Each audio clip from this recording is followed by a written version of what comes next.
is going on, everybody? Welcome to the Gamers for Life podcast, where each and every Friday/Saturday/Sunday discussing all things games. I'm one of your hosts, Jarrell.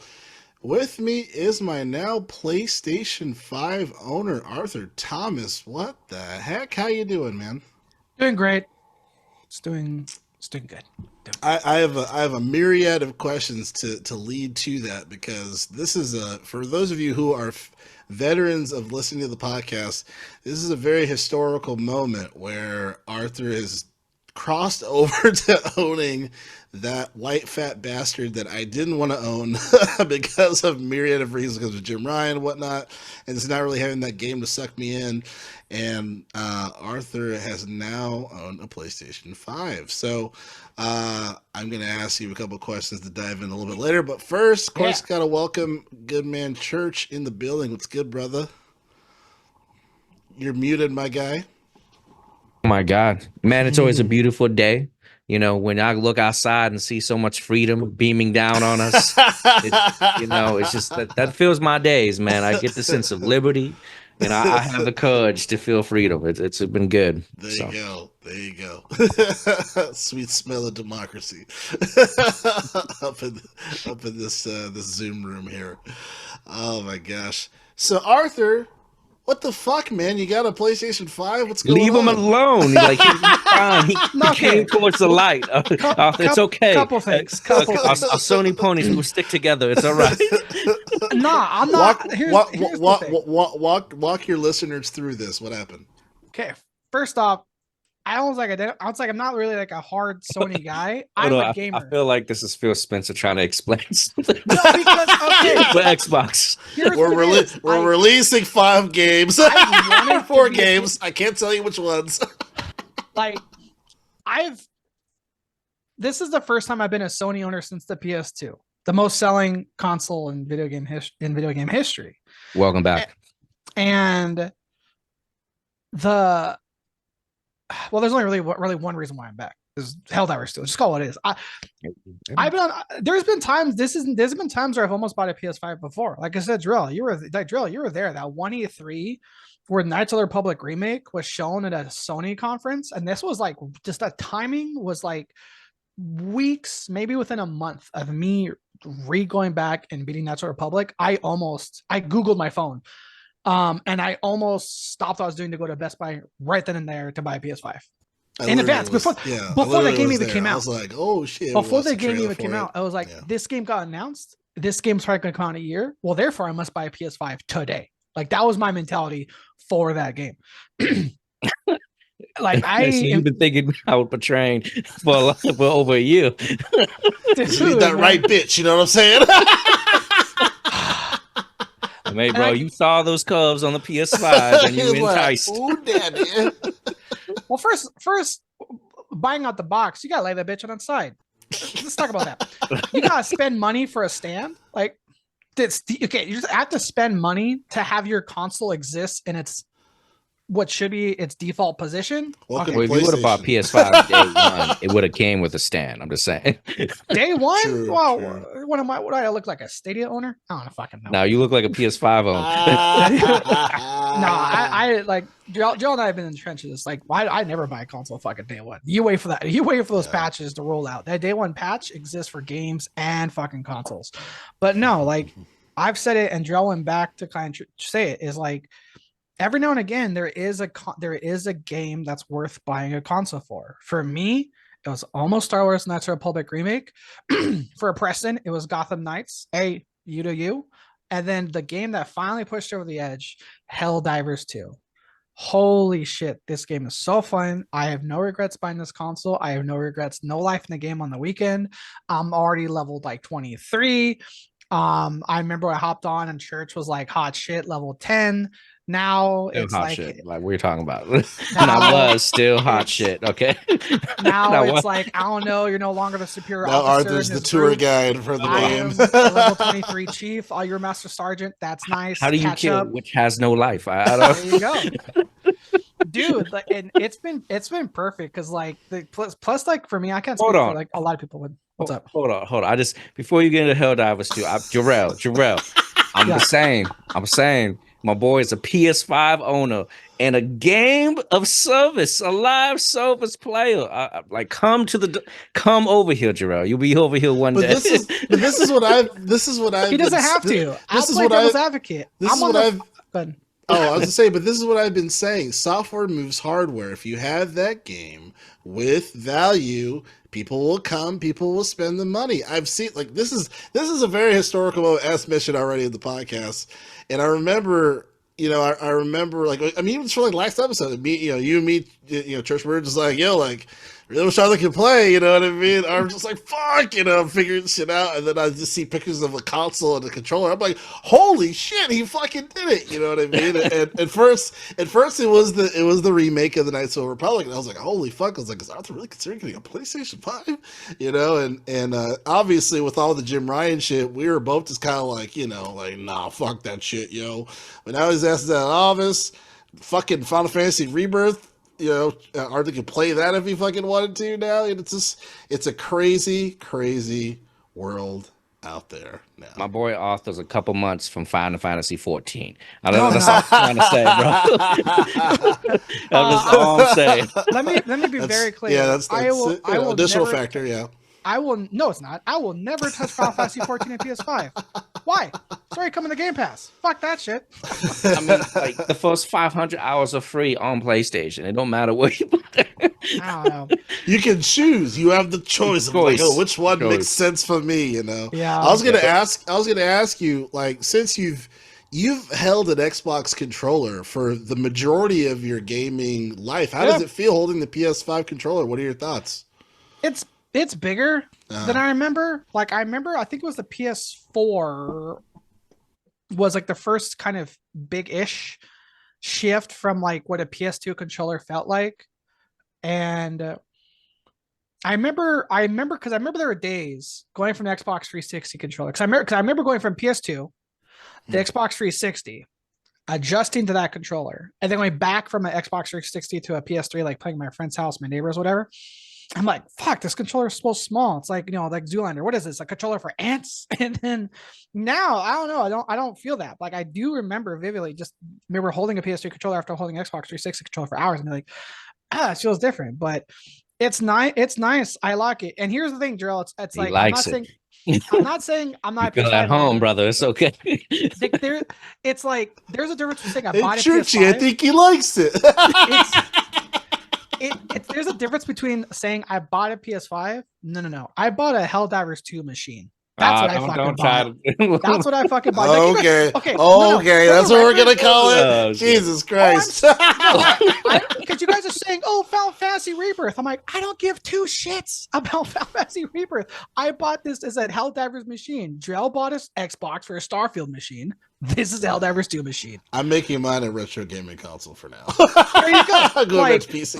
like immediately you guys text like, Final Fantasy Rebirth 14. I'm like, I don't give a. Do they got democracy? I don't give a fuck. I'm playing democracy the game. Like I bought a Helldivers 2 machine. I have done nothing. Like I've just found out how to like kind of like leave a party sort of on a console. Like I said, I have not touched shit of these settings. It's just cool.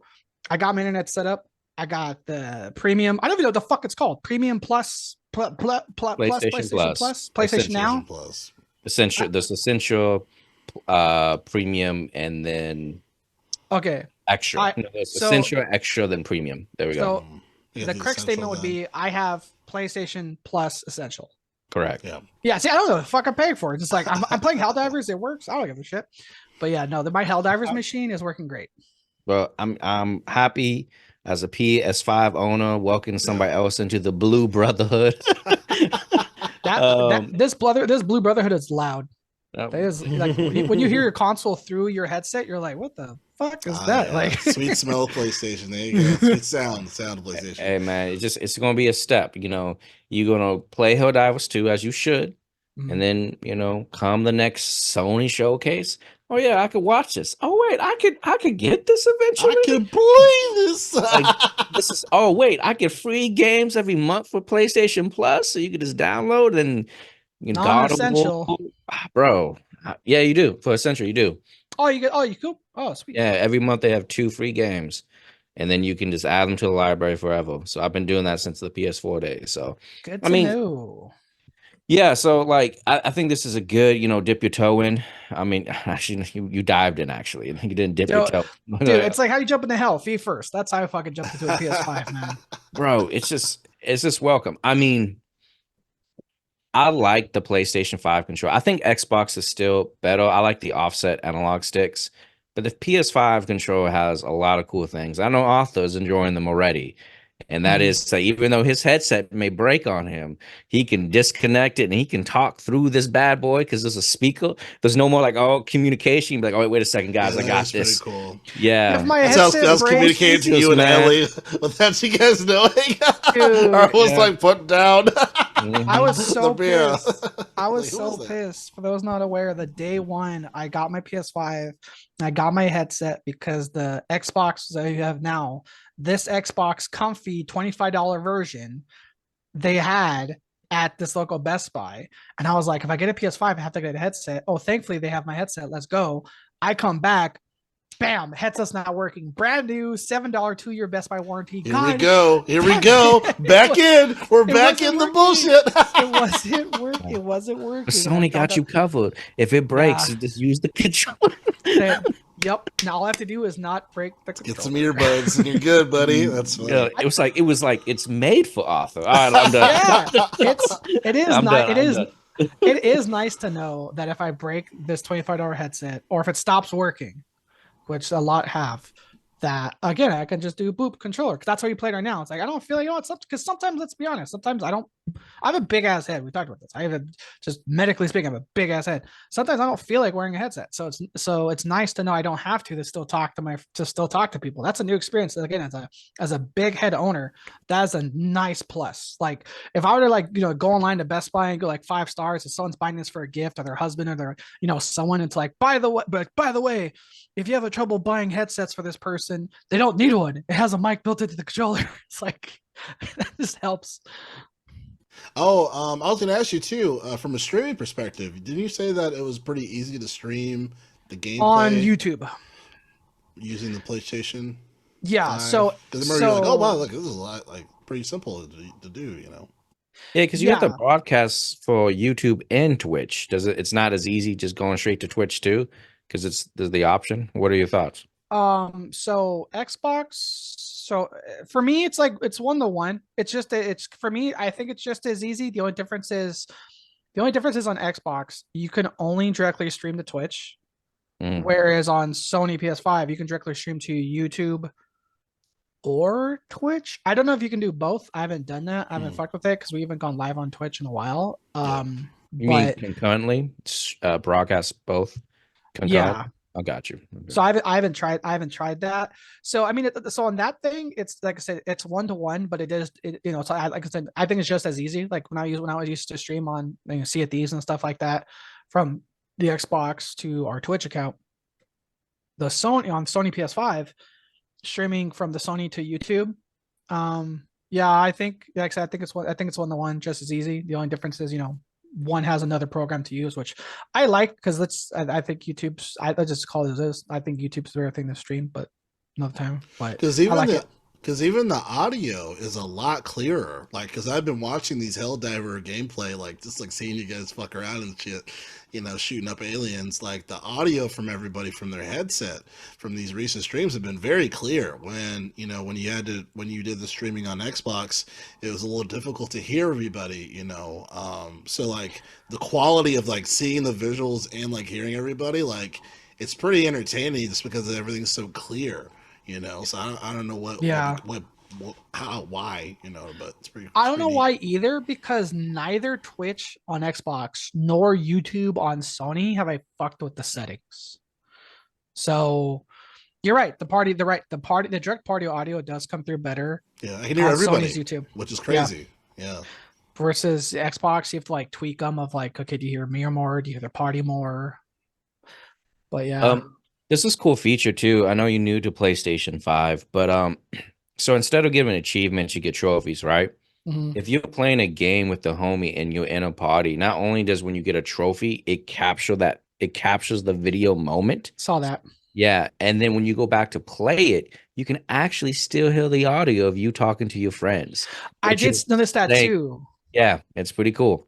Nice. Yeah. That actually is a big feature now that you point it out, because it does bug the shit out of me when I do a recording on Xbox. It doesn't record the party chat. Oh. Yeah. Mm, And interesting. dude, and this is kind of like maybe in a future couple episodes, when you start tinkering with the PS5, I would love to see your thoughts on like what PlayStation does better than Xbox, and then what Xbox does better than PlayStation. Because I have some thoughts. Well, I like what Xbox does over PlayStation, but there's some areas that I think Sony has the edge on some stuff. You know, as you get more acclimated to the There- there- system. there's only 3 things on the home screen I've fucked with: power, no, okay, oh, maybe 4. Power, settings, friends, Helldivers. That's it. If those are not the things I've mentioned, The I way you have talk. not touched it. Oh. like, Oh man. like Arthur, do you know there's a music player? I don't fucking know. Where's in regards to my Helldivers button? Here's my Helldivers button. Do I go left or right from the Helldivers button? If you just say like go to your games tab, I'm like, where's the games tab? I don't know. Like I turn on my Xbox, I know where the Helldivers logo is, and I know where the broadcast button is, and like that's it. Like I have explored shit of this $500 console.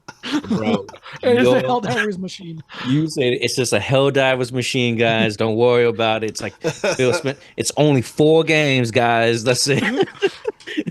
Arthur, did you know you can stream movies directly in your console? You have to download the app for it. I don't even know where the apps fucking are, man. Like I turn on my console and there's an ad to watch the new Ghostbusters. I'm like, I don't care. Helldivers up there. I'm clicking. Let's go. Yeah, that's hilarious. That's hilarious. Interface issue I do like is when you go to the game. When I go to my Helldivers button, I can click play, or it'll in the same like UI box. It'll say if one of your friends are playing and you can join from there. Xbox technically has something similar, but it involves a few more clicks or it's not in the same spot. So it's like, I don't throw a number, like if there's 3 clicks, I don't know, like it's 60% better, but it is streamlined. Like you go to the button, it's like here's the play button. And you're like right there. Like right now, I jumped in Church's game like mid fight because it was like the second you hover over it, it's play. Second hover over it, you can play or join a friend in that same spot. Whereas on Xbox, like friends, like games your friends are playing, joinable games your friends are playing right now, it's like in a different spot. They have it, but it's like not like right there to let you just jump the fuck in. Yeah, so like Xbox has like they have similar features, both consoles, Yeah. but the time, like I feel like with Xbox's UI, it hides or doesn't highlight some of the cooler features they have.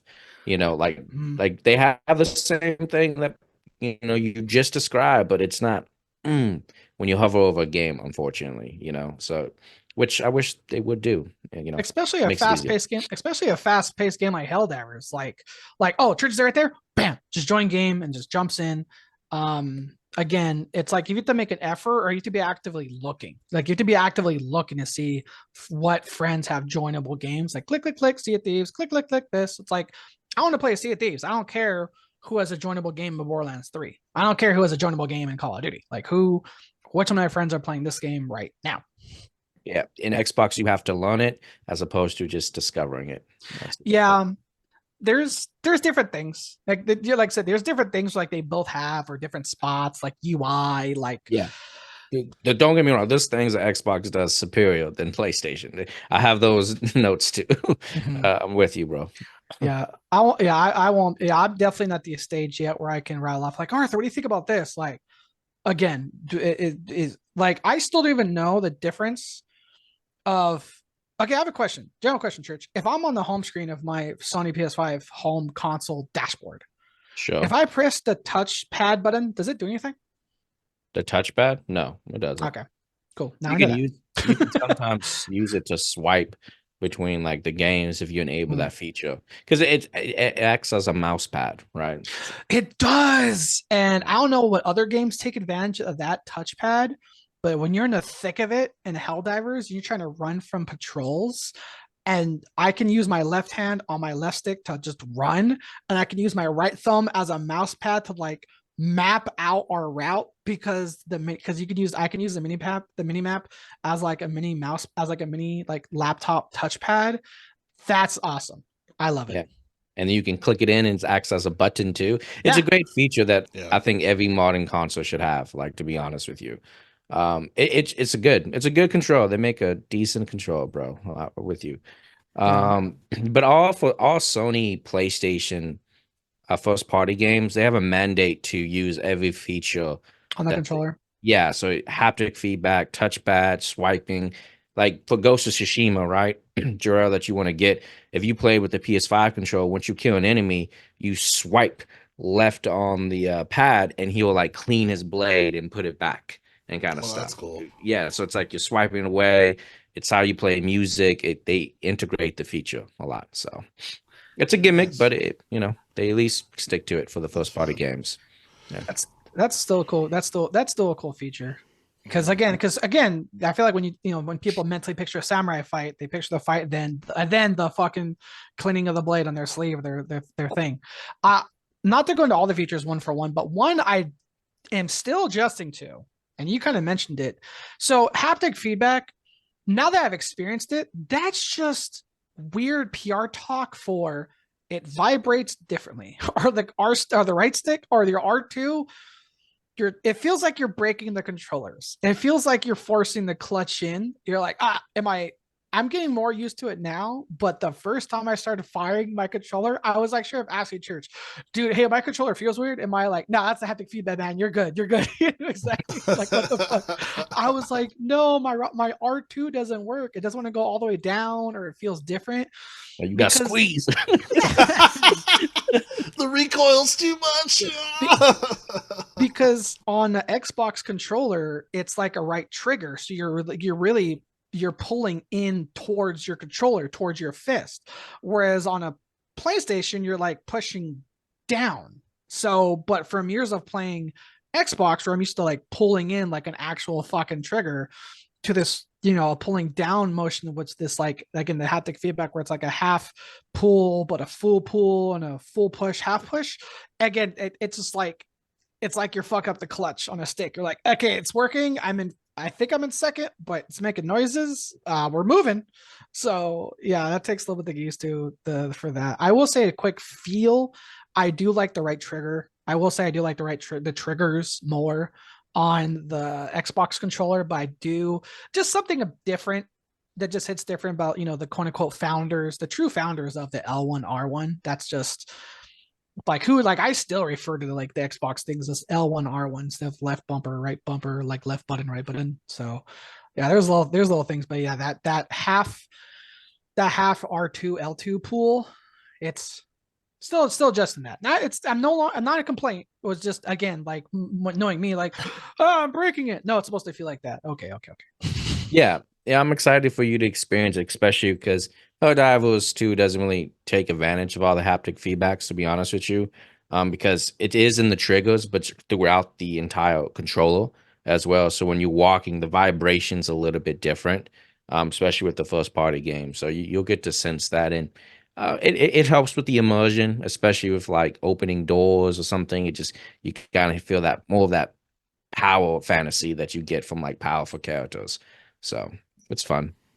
Very nice. Very nice. Well, before we go any further, hello, if you're watching this or listening to this, subscribe on the channel for the YouTube at G4L Podcast.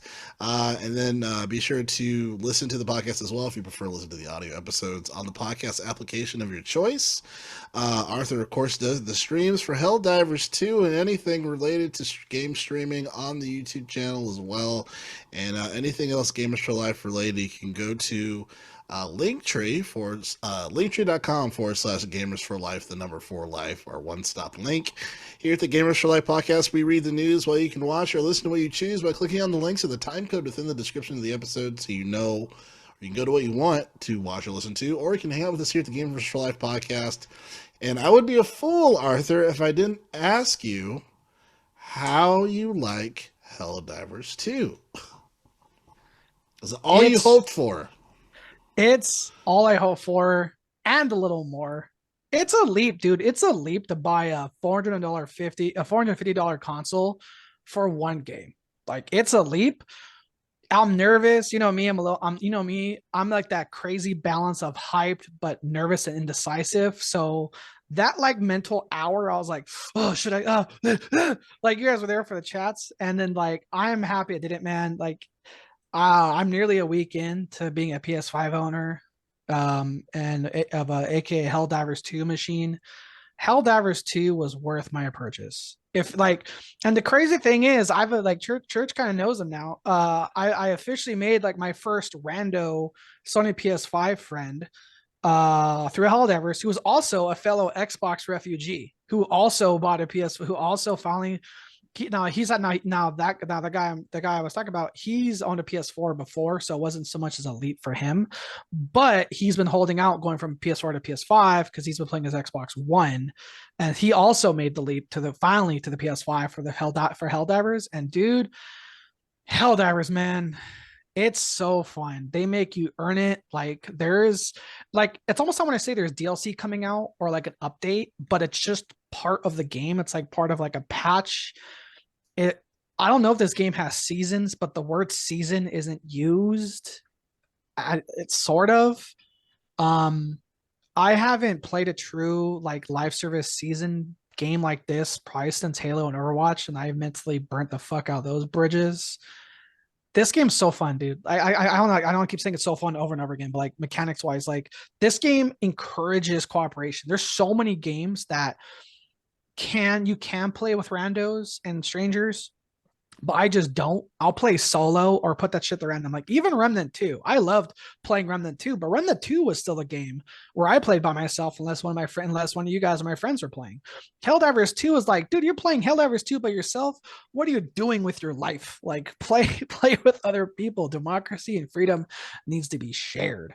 And what I mean by like it feels like it doesn't even truly have like quote unquote expansions or DLCs, is like the new biggest update added mechs, right? So it's a new stratagem. But the crazy thing is like, oh, you want mechs? Fuck you, earn them. You have to. So drill, as you know, you have to like fight for the warfare, and there's planets you can defend or liberate, and you have to defend this planet before you earn the right to get mechs.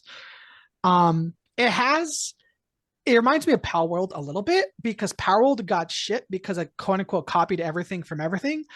Helldivers 2 kind of has aspects from all these good games in good ways. It like ticks your ODST Halo box. And Drill, do you know what this warfare reminds me of? It reminds me of the Mass Effect 3 mechanic where if you guys were playing online more, it affected the campaign. And I haven't seen anything like that since Mass Effect 3.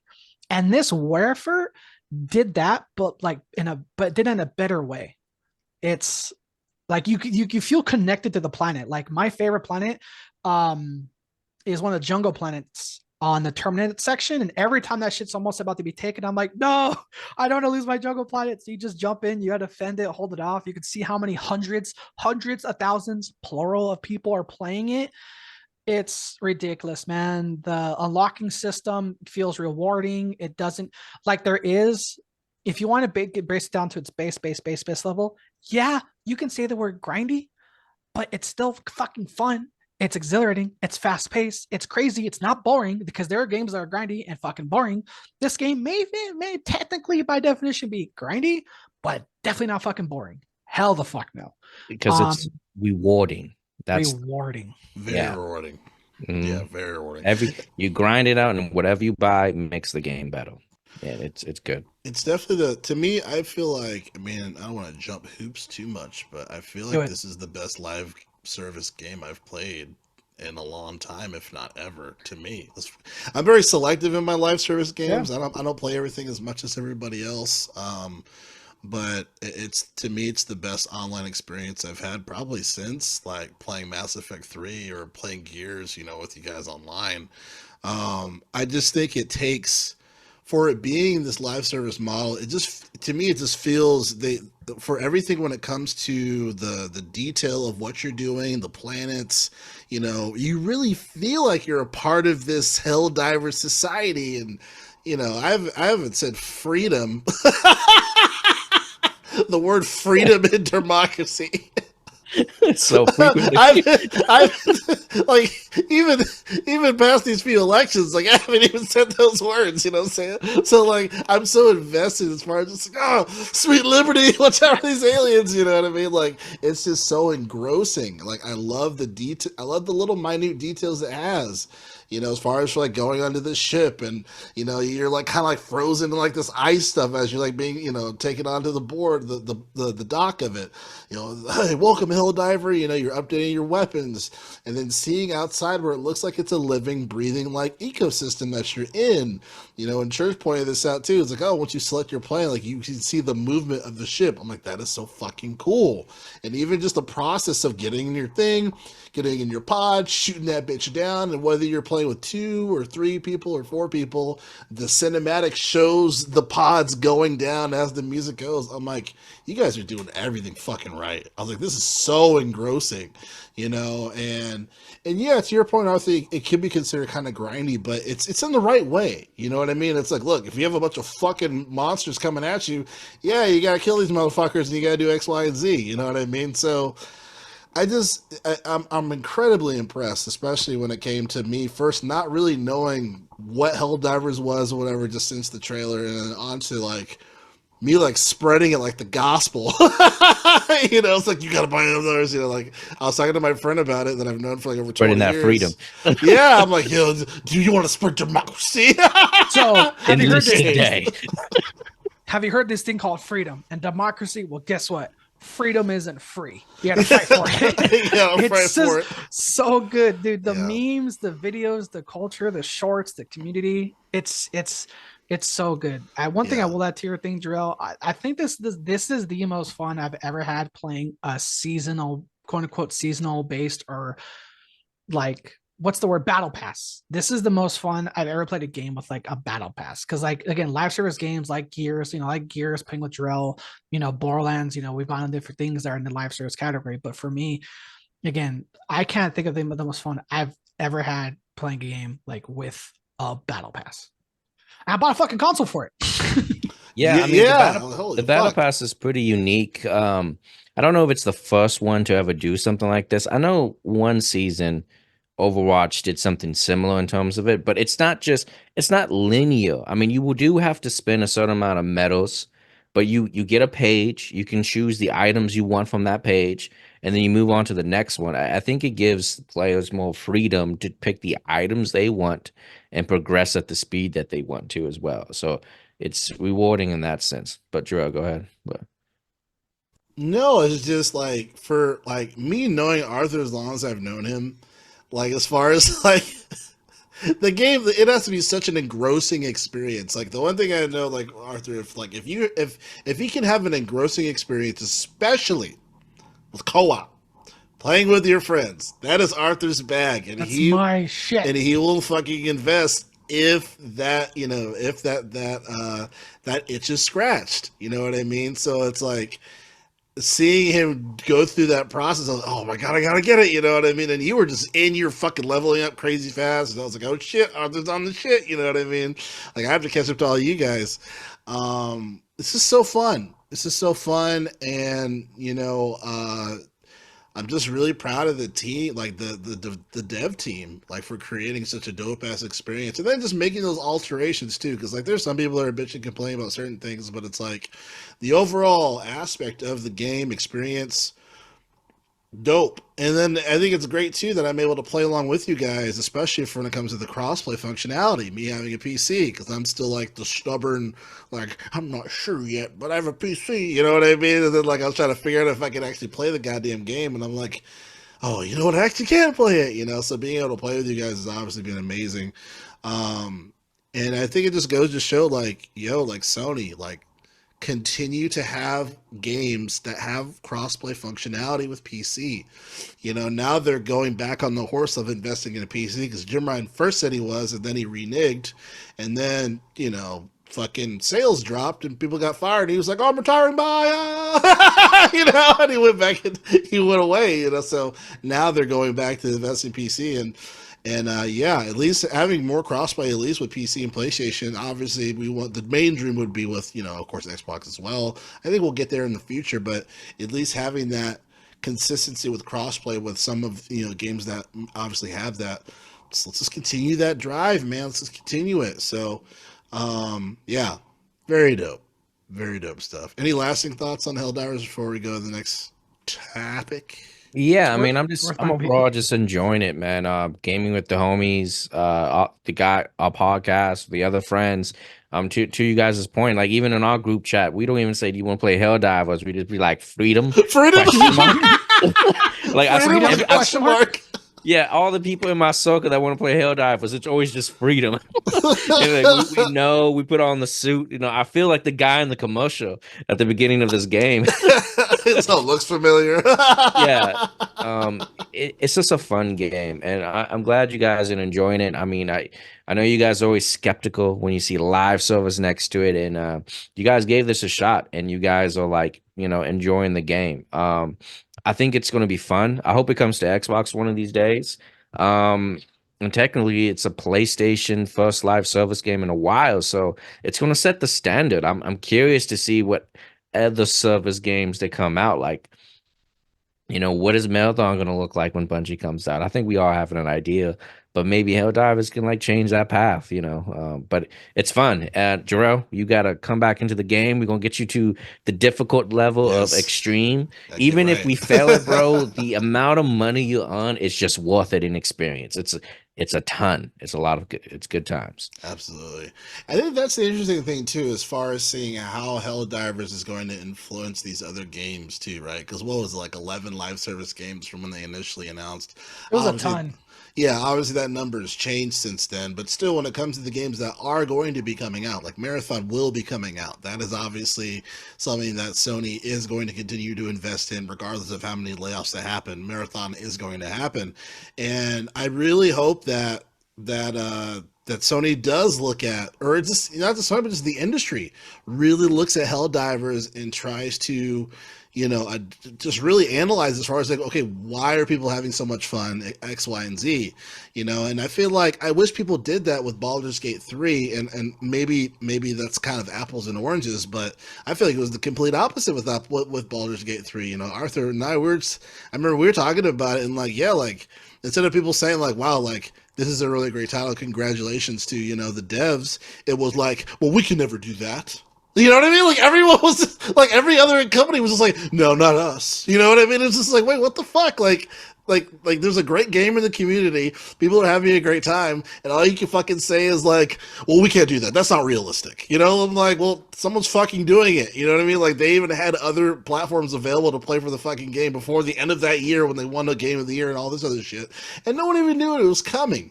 You know what I mean? For the other populace, if you will. So it's like, I want more companies to really do real fucking marketing and not just do like the mobile marketing strategy. I feel like one of the main reasons for these layoffs is that everyone's taking a mobile market strategy and just pushing stuff in your face versus really analyzing what makes this tick. Like there's a marketing mix. Not every gamer is the fucking same. You know what I mean? So it's like, I really think that Helldivers hopefully will be a really great case study for the industry, because obviously live service isn't going away. We've already talked about that. Games as a service not going away. We've already talked about that. But let's look at these games that do it really fucking well instead of like push them to the side and say, "Oh, that's just an anomaly." Like, no, it's not. Like as far as like it doing super well, sure. But as far as the mechanics of what makes people attached to it, like that can be studied. You know what I mean? Like they didn't have to go into so much detail for Helldivers as they did, but the details that they went in made me more interested. Even the tutorial was exciting. Going through LRSU, hearing the voice actor, and the guy's like, "Oh, I remember when I was a young Helldiver," and I'm just like, this voice acting is on point, and it was fast. Using tutorials are a fucking chore on any fucking game, but this is incredibly like just like cool, great, and then it was very easy to just jump in. Like these things can be adopted and copied as things have been throughout gaming history. So that's just kind of my notion as far as just curious to see how games as a service changes. Because this is definitely like a huge thing. Yeah, I mean, I have a quick thoughts on that. I mean, I think it's a good template. I mean, I preach and scream at the top of my lungs about how much Monster Hunter vibes I have because Monster Hunter game is that you fight monsters, you grind, you get better gear, and Helldivers has the same kind of loop, right? You go that over and over again. I think it's a good way to look at live service games. I'm curious about the end game of Helldivers. I think the grind is important because if you get there too quickly, like what else is to do in the game? But if they keep dropping new content, I mean, it's set up beautifully to add more factions of enemies, and that could be fun for a while. But they keep adding more new weapons, maybe even like, hey, here's a new ship that you can buy that has different customization. Like, yeah, I grind to get money to get a new ship that maybe increases my stratagem, refresh by like 2% or something like that. I think there's opportunities here to keep people here for a long time. And I'm excited to see what it has, So I think, you know, contrary to belief, I was talking to some people about like, yo, this is gonna kill Suicide Squad. It may, but I think it actually overall could potentially help Suicide Squad. And the reason being is like, yo, people don't like your live service game and you just so happen to see a game that's doing it fucking right, right before your season start. Like, make the adjustments, make it more friendly. Do what you got to do. You know what people want to see. You have it right here in front of you, and maybe it can have a positive influence. I definitely think there could be a positive influence. Sorry, I'll talk really quick before you go, Arthur. I think definitely can have a positive influence from maybe the next game that Warner Brothers does. I think Suicide Squad's fucked personally, but I know there is supposed to be a Quidditch game, like another Harry Potter game coming out that's supposed to be live service. So maybe they can kind of do the homework on this and then adapt that information on their next games as a service or whatnot. I think that's absolutely possible, for WB to do that. But go ahead, Arthur. Well, I don't know. First off, I don't think Suicide Squad can deliver freedom the same way Helldivers can. I mean, no, we all know that, bro. Nobody can deliver Sweet freedom. Liberty. Sweet Liberty. and here's the thing, Joe. You were talking about like marketing. Don't ever underestimate the community, because I'm gonna call it what it is. It wasn't fucking trailers that got me hooked in this game. It wasn't fucking even goddamn gameplay trailers that got me hooked in this game. It was the videos that the community made. It was the shorts. It was the clips. It was the videos. It was the playthroughs. Like, my algorithm was nothing but Helldivers since fucking launch. Like, my Instagram like changed up. My Instagram stopped looking like softcore porn. It just became a Helldiver simulation. It was like, that's all it was.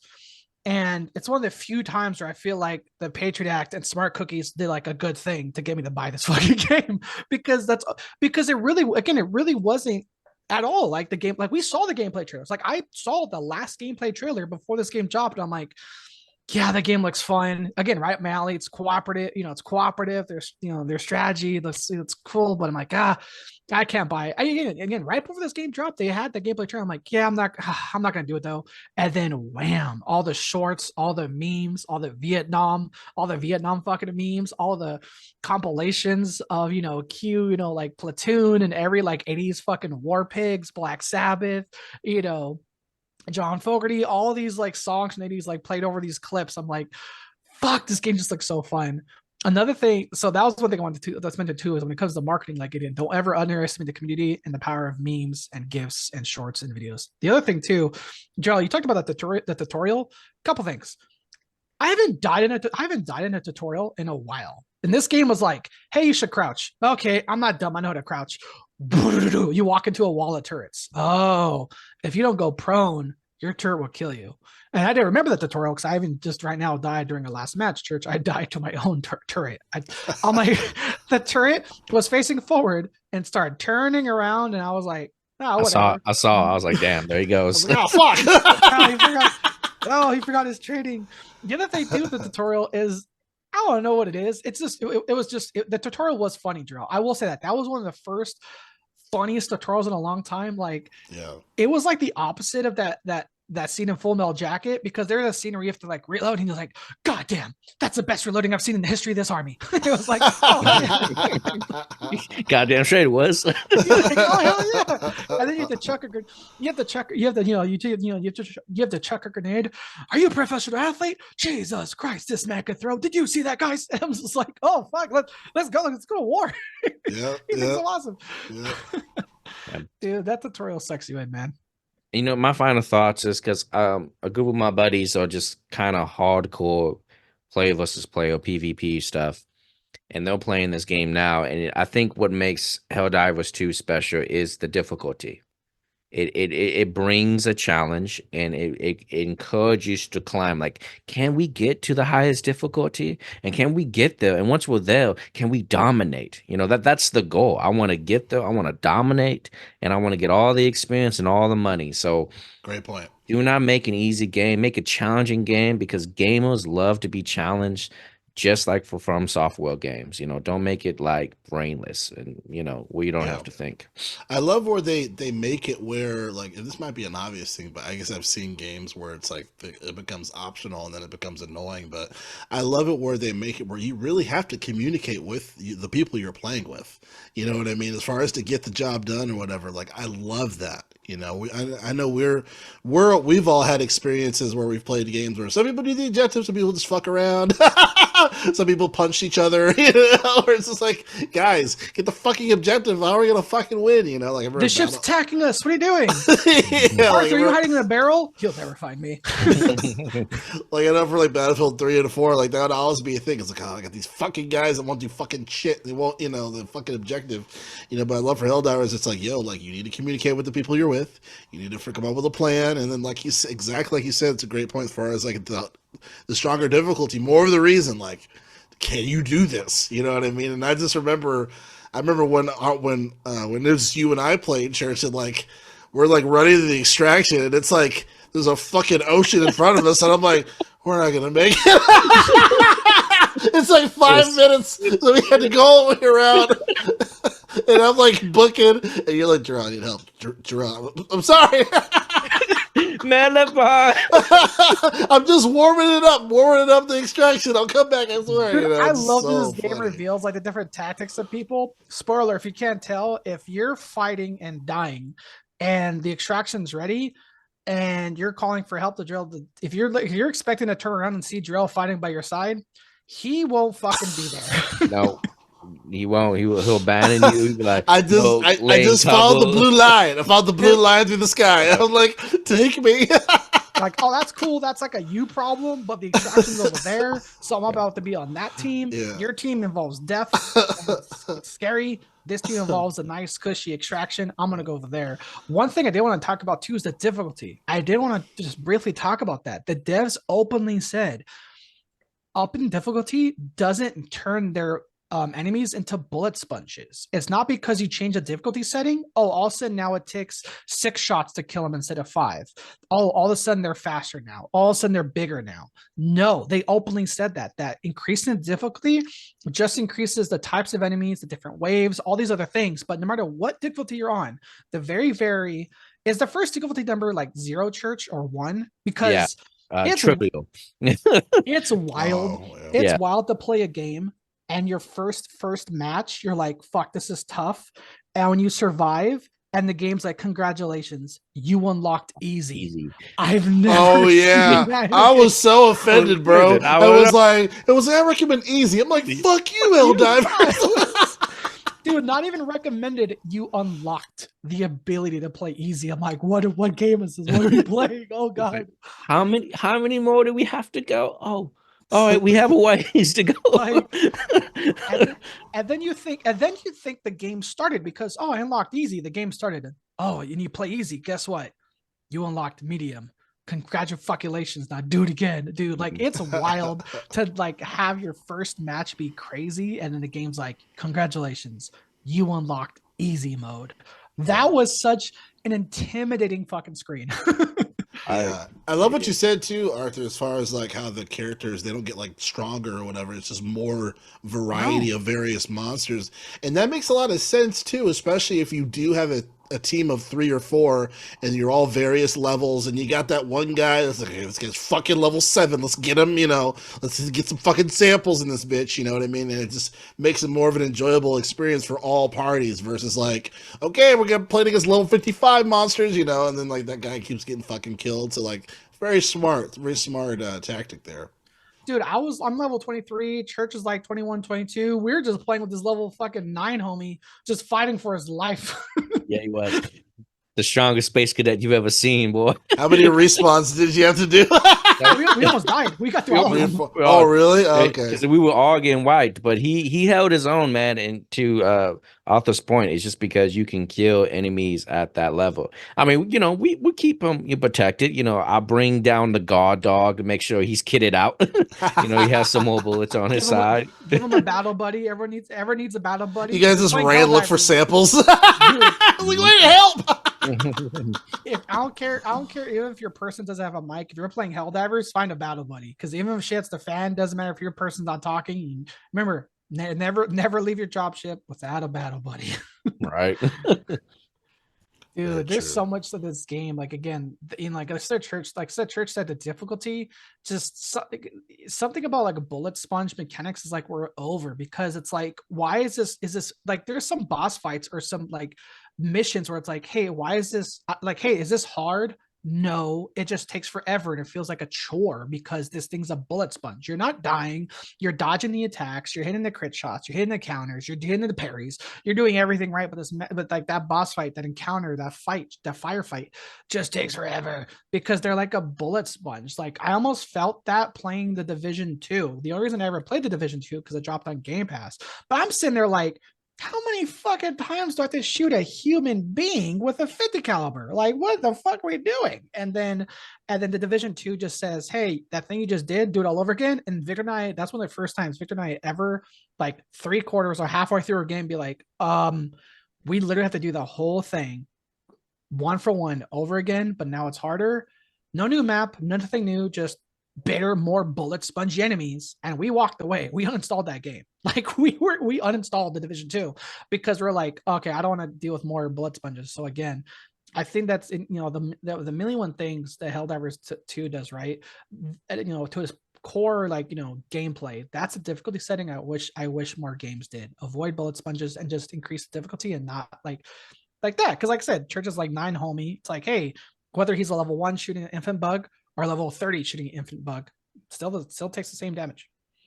Yeah, I mean, bullet sponges are never fun because it just, like you say, it's a waste of time. And what Helldivers does is the difficulties unlocks new enemy variants. So therefore, it's a gameplay mechanic change ultimately when you go into the planet, and you're learning a new mechanic because you have this new variable, and that makes it more rewarding. So it's like, fuck, like I have this new fucking giant bio titan showing up. Oh shit, there's a second one coming, and it keeps it fresh.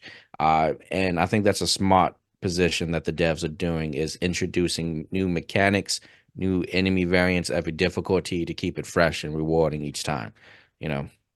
I'm smiling on, because you're talking about keeping it fresh.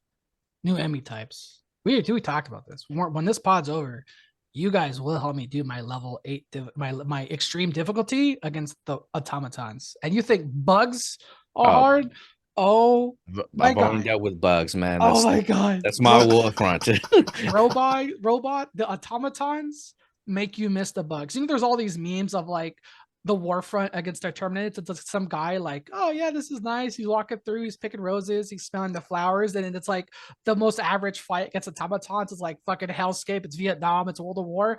I get it. I get all the memes. They're true, and they're absolute. They make me miss the bugs. Like, I was like, fuck, Church is on extreme. Oh God, I don't want to do extreme. I'm like PTSD, and I see against these Terminates, I'm like, oh thank God we're killing bugs. Let's fucking go. I don't want to go back to the robots, guys. I don't want it. Oh man, it's man. Tough.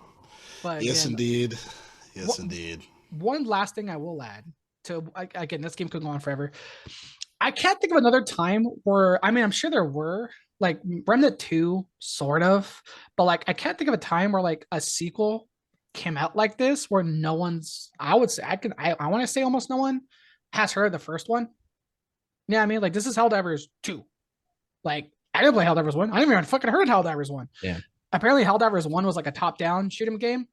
And I will say, Church, by the way, because either A, people are Googling, or people that did play Helldivers 1 know there are other enemies, and yeah, it's gonna be intense. I mean, I'm excited, dude. Don't spoil it for me yet. So it's cool getting introduced into this new universe and what we have to do in order to maintain our democracy and our freedom. That's right. Sweet But, liberty. yeah, I'm excited to see what comes. So they're doing it right, bro. I'm right there with you. I'm like Uncle from Jackie Chan. One more thing. Drell, I say one more thing that's something you'll agree with. The female voice acting in this game is fucking amazing. We always talk about FemShep and all this other shit, but like, dude, having your character that the female voice line when you pick up a flamethrower, just just fucking the cackle laugh, the maniacal cackle laugh when you're using a flamethrower or a heavy weapon, dude. Again, that's just something Joe and I always speak to. It's like whether it's Cyberpunk, a Mass Effect 3, Fallout, other shit, is the female voice acting in this game is great. Yeah, female voice acting just has killed in games always over the men. It's just interesting. I think I'm finally done talking about this game. That made me buy a PS5.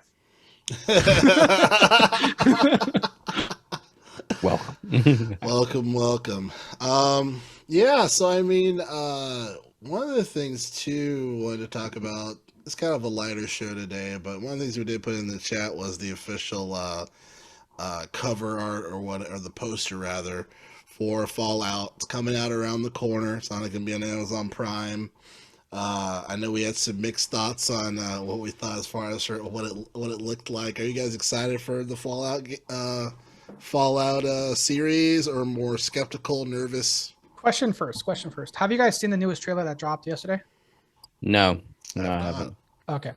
I just want to ask because I had my thoughts on the poster, and then the new trailer dropped, and I'm like, ooh. Oh, well, with that being said, did anything change between the new one and the old one? They showed more of like both the timelines. Like I'm not saying this just shows into a lot of like prequel stuff, but this trailer showed a lot more stuff like of the Vault life. It's like there's like clearly the prequel of like our current time that gets like nuked. They showed a little bit of that of life before the nukes, and then they showed more life in the Vault. And then more shit that's going to happen in the real time, but after their main character leaves the Vault. And I'm looking forward to this. Like from the whole time, from seeing the trailer and the cast, I was excited for the show. I was expecting good things. Like, I don't know, just something about it where I saw, the first Borderlands shit, and then I saw the Twisted Metal shit, and I'm like, I hope it does well. I don't have high hopes. I don't think it's going to do well. I don't think I'm going to watch it. I don't think it's going to be good. And then the more I see with this, not the poster, but the more I see with the trailers, I'm looking forward to this. I think it's going to do good. I forget his name, but the main guy that's playing the Ghoul, who was the racist guy in the Hateful Eight. He was the guy that became the sheriff. He was the guy that was supposed to be the sheriff of the new town. Spoiler. He's the guy that hangs the main gang girl with Samuel L. Jackson. He's like, on behalf of my first duty of the sheriff of Rockwood, I hang you till you die. That guy, that Confederate guy, he's playing the Ghoul. I think it's gonna be good. I think I like it. The new trailer hits all the ticks of Fallout. I think they're doing an homage. They showed more Brotherhood of Steel. They showed the corrupt Vault life, the true corrupt, like crazy life of the Vaults. Because I mean, spoiler for those of you guys that don't know, the Vaults were never built to be sanctuaries. The Vaults were like meant to be experiments on people. So every time you find a new Vault in like almost every single game, it's like this Vault was at the 100-year mark they released drugs into the vents and everyone fucking crazy. And this Vault, they did crazy medical experiments, and they did, and they hinted a lot of that of the crazy corruptness or like crazy like wildness of the Fallout series, like the Dr. Med, the mech doc robot. It's like that like in a cool voice. Hi, I'm gonna cut your organs out. It's like that's just on par with that, and so I'm looking forward to it. The poster trying to turn me off. It looked cheesy, but this new trailer, I'm looking forward to it. Yeah, I mean, my thoughts on it is kind of similar to Arthur's. Like the poster didn't blow me away, so to speak, and I kind of skimmed through the video right now, just myself. It does look good. I was a big fan of Westworld, so having that director part of this project makes it hopeful. I feel like he does, I wouldn't consider like Westworld like post-apocalyptic, but it was more of like that, you know, A hybrid. Okay. anti-utopia type of situation. He deals with that struggle of like he's just really good with it. I mean, it looks good. I give it a shot. I'm always skeptical when it comes to video game, television, or movie releases. So I'm gonna give it a shot. I'll tell you this: I'm gonna watch it over like Halo. You know what I'm saying? Halo season 1, season 2. So I'm gonna watch this over. What was that other show that came out earlier this year for PlayStation? Twisted Metal. Yeah, I'm gonna I'm gonna check it out more than that. So uh, those are my thoughts. I like how overnight Halo became like the opposite of the GOAT when it comes to comparing gaming shows to others. Like, I think it's gonna be better than Halo. You know what I mean? Like, that's like the phrasing that everyone knows now. Like, I didn't watch Halo, but I'm gonna watch this. I didn't watch Halo, but I'm gonna watch that. Oh, Halo season two's out. No, I'm not gonna check that out. But I'm gonna check. I'm gonna check this out. I won't. I won't. I'm not gonna check out this first episode of the new season Halo, but I'll check out the first episode of this show. Yeah, it's like it replaced like Avatar: The Last Airbender, like a couple years ago when Oh my god, that too. Shyamalan released that. Yeah. Um, mhm. Netflix do better. I'm still, going through it. I'm 4 episodes deep. I gotta see. Were you a fan of Avatar: The Last Airbender, by the way? The show, The show, yeah, the cartoon. I like the Netflix. The Netflix live action. I haven't seen it on Netflix, but the OG show. I love that show. Damn. Okay. Yeah, I'm in a category where like I'm an anime guy, and that's after means to category anime, but it's a great show. Regardless of that, dude, I remember that was like an event. Like that was an event in my dorm for that finale. That shit was sick, dude. Yeah, it was fucking dope. Drell, we can't hear you. Mute. So I'll speak. Sorry, I I'll was speak. I was just watching the trailer as you guys were talking, but Okay, I'll speak yeah, for him. Fuck Jeff Bezos. but I'm really excited actually for the series.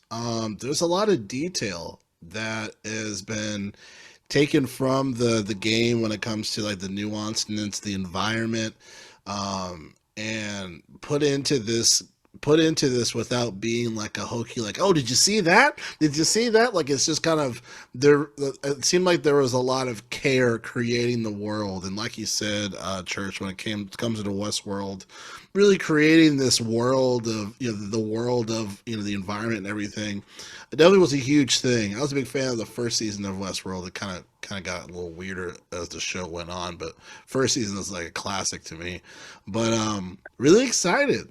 I really like it. I kind of like this hokiness. I like that it doesn't take itself super seriously. There's some comedy there. I love the color palettes that they're really taking advantage of. There's a little bit of like, kind of like some parts remind you of New Vegas, some parts remind you of Fallout 4. You know, yeah, I like what it's doing. I like what it's doing. It's very interesting. So I'm actually very curious, and I like that all episodes will be available right when it releases. No So shit. yeah, so I don't have to wait till next week, bitches. I don't have to worry about that bullshit. Where it's just where I have to wait. Week over week like Hulu or something. So that is exciting. I definitely will binge if it is gonna fit the bill there. And yeah, at this point, man, I mean, anything will be better than the Halo season. Like to me, like how stubborn they fucking are with really going against the grain on the fans and like the people that like know about the fucking series, and they're just gonna take whatever. They're just treating it like a theme versus like this is a whole world, breathing world environment. You're not gonna stay true to certain things, like what the fuck? That doesn't make any sense to me, So I feel like most things are going to be better than Halo at this point for that show on Paramount. But yeah, I'm very curious. I'm excited, and I definitely will be covering this once the show is out. Get everybody's thoughts. But I mean the first trailer I was like, looks pretty good, and then this new one I'm like, okay, this looks really good. This looks like to me, yeah. I feel like I saw more of the detail that was put in, and now we have to remember as the trailers are an art in itself. Right, especially today where we've seen a lot of trailers where like that footage wasn't even in the fucking season, what the fuck, you know what I mean? Like there's a whole trailer awards of like the best trailer, so I have to be slightly skeptical, but what I saw I was like, okay, I'm in, I'll watch it, you know what I mean? So Yeah. I'm very excited. I will be checking it out most definitely. I already have Amazon Prime, so it's just going to be available for me right when it's available. So yeah. There's a couple even like game mechanics they referenced in this show too. Like when she shoots him with a drug dart, he's like, this is a drop in a bucket of drugs. Like that's technically a game mechanic. Like in the game, the Fallout games, you can get like addicted to Psycho. So like they have less and less effect over you over time. Like that's a mechanic built into the game. And I totally forgot. Like I saw the trailer, but Dory brain. I forgot that the director of Westworld was behind it. I think he's like, I've never seen Westworld, but from seeing the trailers and the reviews and clips, I have HBO Max, so every now and then it's like, oh look, watch Westworld. But I will say this, from the outside looking, in terms of an aesthetic or like an art style, I think taking the director of a show that, again, from the outside looking in, that was very futuristic / Western is perfect for Fallout. Because that's kind of Fallout, especially since they're on the West Coast towards New Vegas. It really is literally just like a futuristic sort of Western. There's power armor, there's suits, there's a brother of steel. And you are right, because this show, another reason why I'm hopeful for it, because it's supposed to be canon. Like it's not supposed to be its side exit. It's not supposed to be like inspired by no, it's supposed to be like in the world, truly part of the Fallout world. And the main town, I don't forget the name of it, they might have showed the name of it, but the main town where that guy's a sheriff of, it reminds me of Diamond City from Fallout 4. A reminder, Diamond City was the baseball field, hence Diamond City. And that reminded me a lot of that. Clearly it's the West Coast, so they haven't hinted at it yet. I'm hoping they don't wait till season 2. But of course, you can't think of the West Coast in the Fallout series without thinking of like, of Fallout New Vegas, New Vegas, the NCR, the New California Republic, and fucking Cesar and his Legion. So we haven't seen that yet, so we don't know how connected this is to New Vegas. Just because that's the only, again, you think of West Coast Fallout, you think New Vegas. But again, from what we're seeing, I'm liking it. The Vault Boys are there. You're right, Jarrell. It's not like, oh, look at this thing.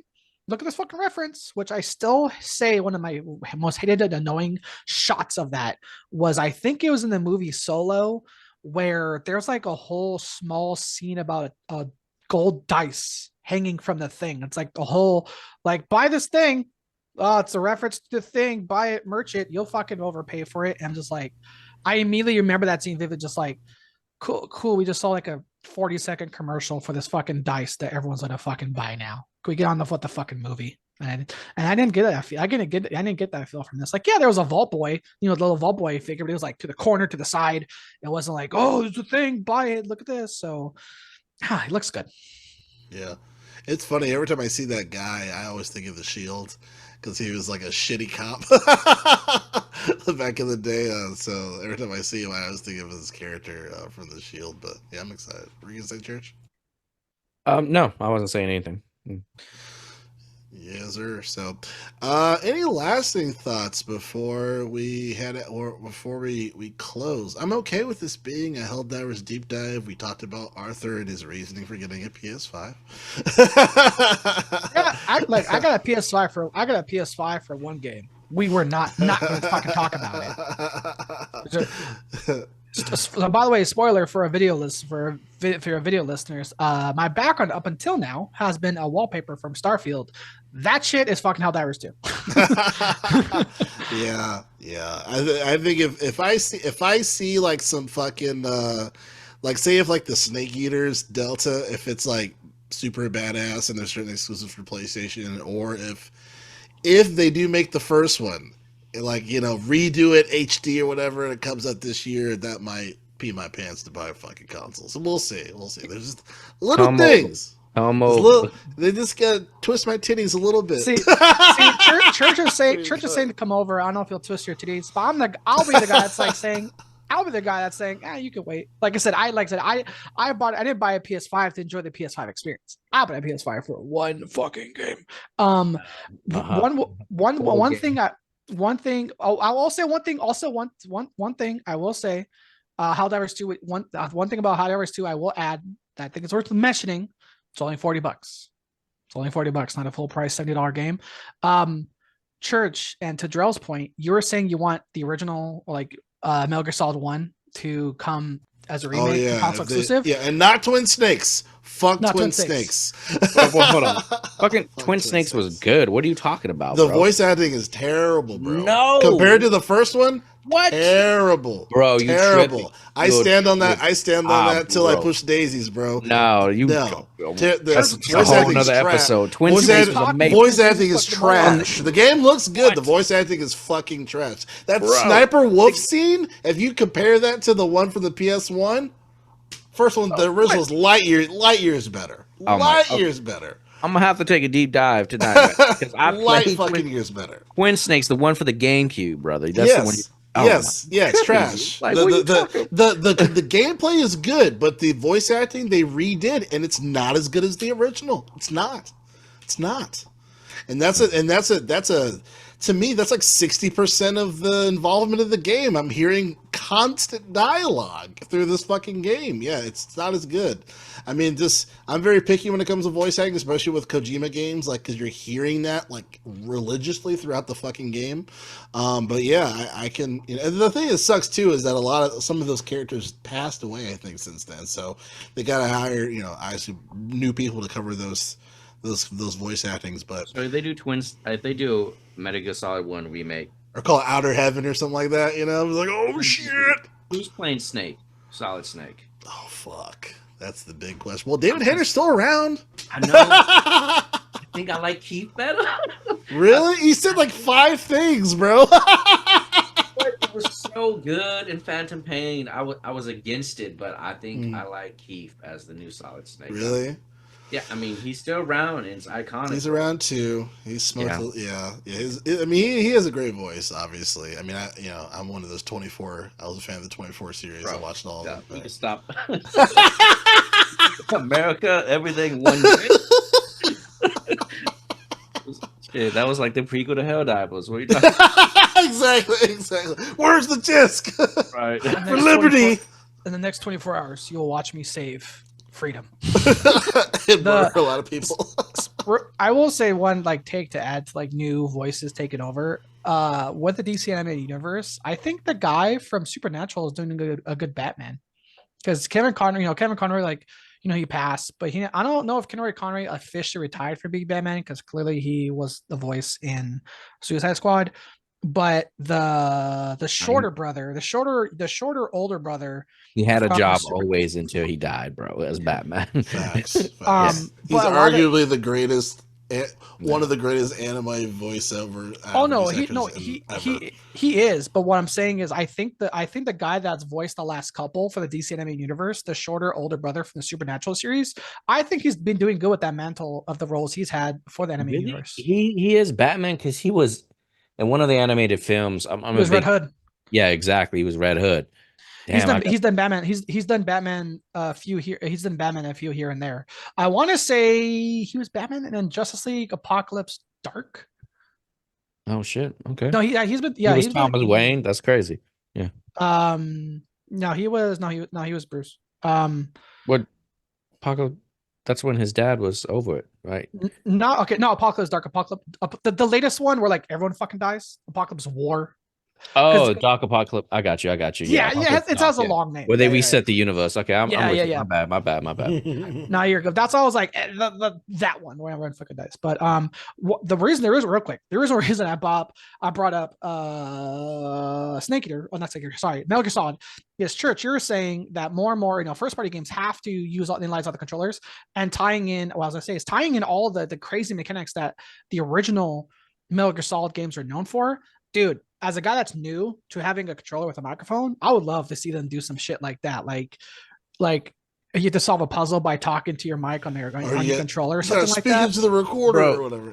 Yeah, they do that in PS5 games. Well, you have like somebody over the radio or the intercom. It actually will come through your controller instead of like your TV as somebody's talking to you. Oh, does it? It's yeah, it really does. Yeah, it'd be Mm. like so in those scenes where like you're talking to like the director of your unit in solid, it would come through the controller and just be like, "Hey, how's you doing?" So it's pretty good. Yeah. Awesome. Well, guys, we gotta play Helldivers, so we're gonna get the fuck out of here. That's exactly what's about to happen. Gamer Slide Podcast, again, each and every Friday, Saturday, or Sunday, discussing all things games. And one of your hosts, Jarrell. With me is Cherish and Arthur. Thanks for being here, fellas. And we're going to do it for liberty and freedom. All right, guys. Thank you so much. We will see you guys next week or next time. Peace.